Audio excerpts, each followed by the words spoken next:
Shalom, selamat berjumpa lagi dengan saya. Dan kali ini kita akan belajar tentang pencemaran jasmani dan rohani.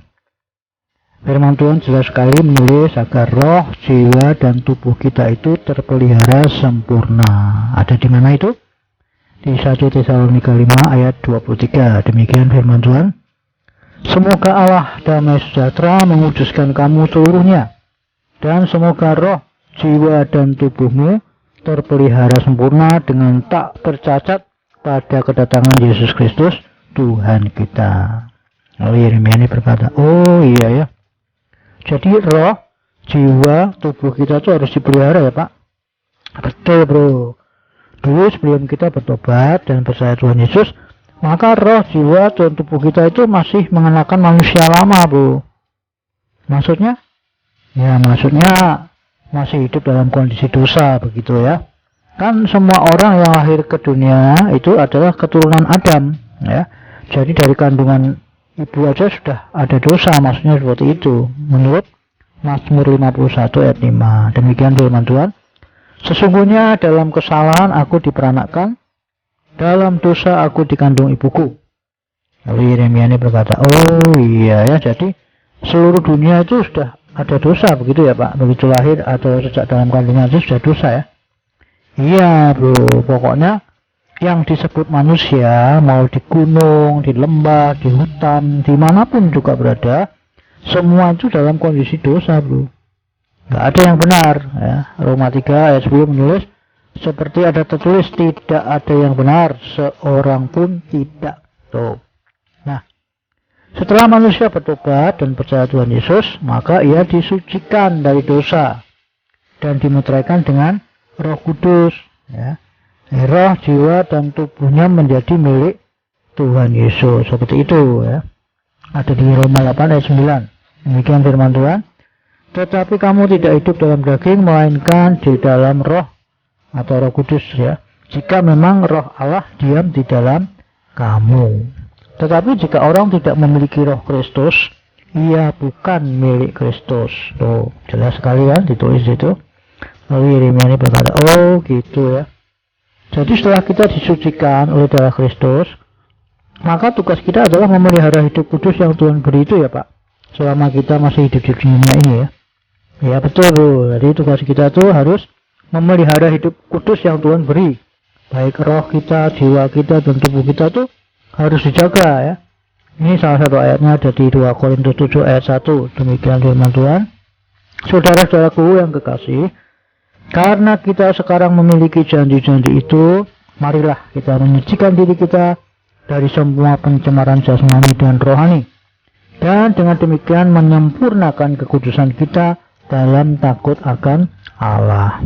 Lalu Yeremia ini berkata, oh iya ya, jadi menyucikan diri itu maksudnya sama dengan memelihara atau menjaga atau menjauhi gitu ya Pak. Lalu maksudnya pencemaran jasmani dan rohani itu apa Pak? Nah, pertanyaan yang bagus ya.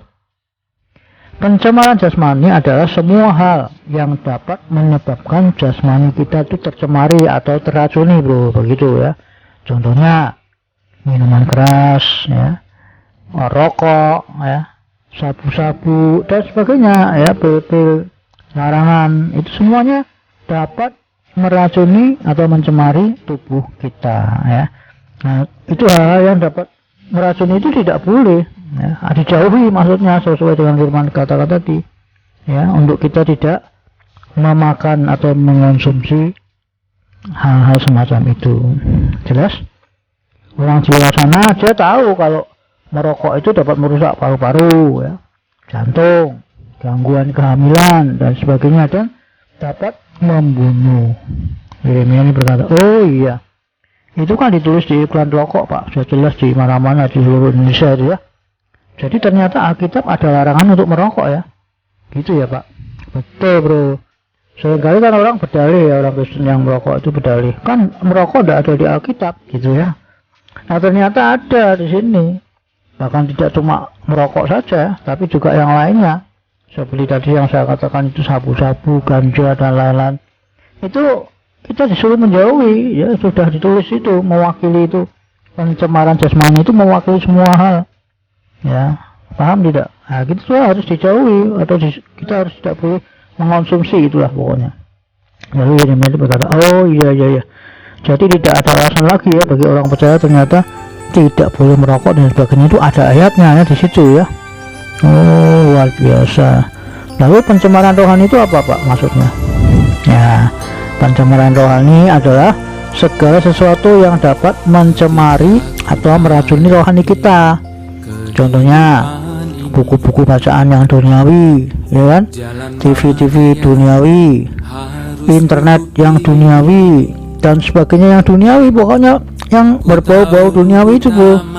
Itu semua dapat mencemari rohani orang atau rohani kita. Oh Yeremia berkata, oh gitu, wah baru tahu sekarang loh Pak kalau hal-hal itu ternyata dapat mencemari atau meracuni rohani kita. Saya juga dulu nggak tahu Bro. Jadi meskipun saya sudah melayani di gereja, jadi song leader, pemain musik, bahkan khotbah dan sebagainya, tapi saya tidak sadar tiap hari meracuni diri dengan radio duniawi ya, TV duniawi, lagu-lagu duniawi dan sebagainya gitu Bro. Hingga suatu hari ketika saya doa puasa di Getsemani Ungaran, Tuhan tegur lewat mimpi. Yeremia ini berkata, oh mimpinya bagaimana Pak? Ya mimpinya sederhana sih, cuma waktu itu ketika saya sedang doa puasa 3 hari 3 malam, telinga saya tiba-tiba tulis buah begitu, cuma begitu saja mimpinya, ya kan, sederhana kan. Lalu Roh Kudus beritahu bahwa itulah hidup saya, begitu. Lalu saya diingatkan firman ini di Matius 6 ayat 24, tak seorang pun dapat mengabdi kepada dua tuan, karena jika demikian ia akan membenci yang seorang dan mengasihi yang lain, atau ia akan setia kepada yang seorang dan tidak mengindahkan yang lain. Kamu tidak dapat mengabdi kepada Allah dan kepada Mammon. Nah itu, jadi ketika saya dikasih ayat itu pun saya juga merenung ya tentang hidup saya cek ya, ternyata betul ya, meskipun saya sudah melayani pekerjaan Tuhan, jadi ini jadi itu di gereja, bahkan khotbah, namun saya tidak menyucikan diri, tidak menjaga hidup kudus yang Tuhan beri itu dengan cara mencemari atau meracuni diri lewat bacaan dunia ya, komik-komik ya, macam-macam ya, tontonan dunia ya, terutama TV dunia ya. Kalau sekarang lewat internet duniawi gitu ya Bro. Waktu itu kan internet belum seperti sekarang ya, ada WhatsApp, ada Facebook, ada YouTube dan sebagainya. Zaman itu belum seperti itu Bro ya. Yeremia berkata, oh iya ya, jadi zaman itu paling adanya bioskop ya Pak ya, TV, radio gitu ya Pak.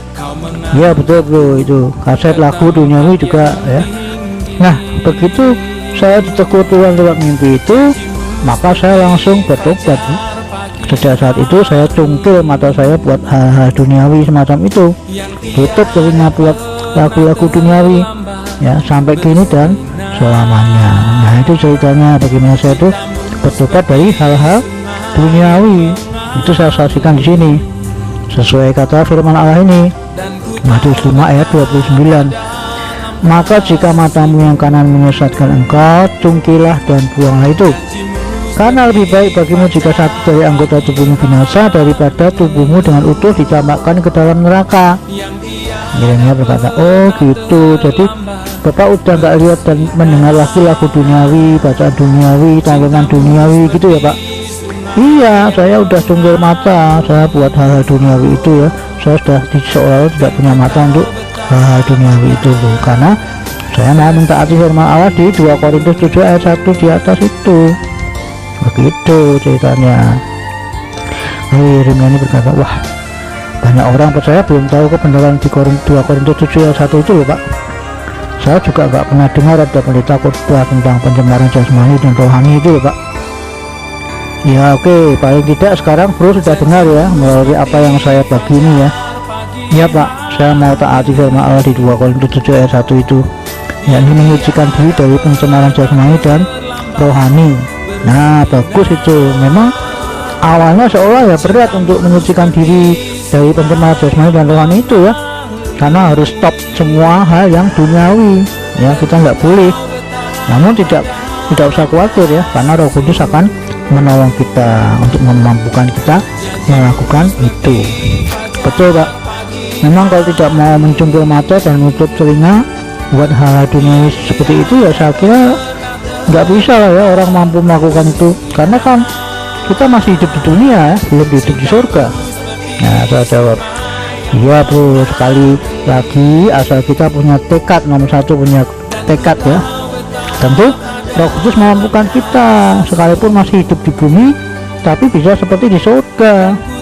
Yeremia berkata, oh iya ya, sesuai doa yang diajarkan oleh Tuhan Yesus itu ya Pak, doa Bapak kami ya, jadilah kehendakmu di bumi seperti di surga. Nah betul bro, Yeremia. Oke, terima kasih Pak buat pencerahannya tentang pencemaran jasmani dan rohani Pak. Tuhan Yesus memberkati ya. Sama-sama bro.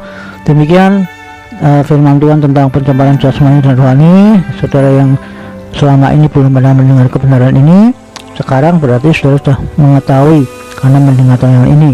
Nah, kiranya Tuhan menolong saudara untuk mentaati kebenaran ini, stop dari dosa pencemaran jasmani dan rohani. Tuhan Yesus memberkati. Amin.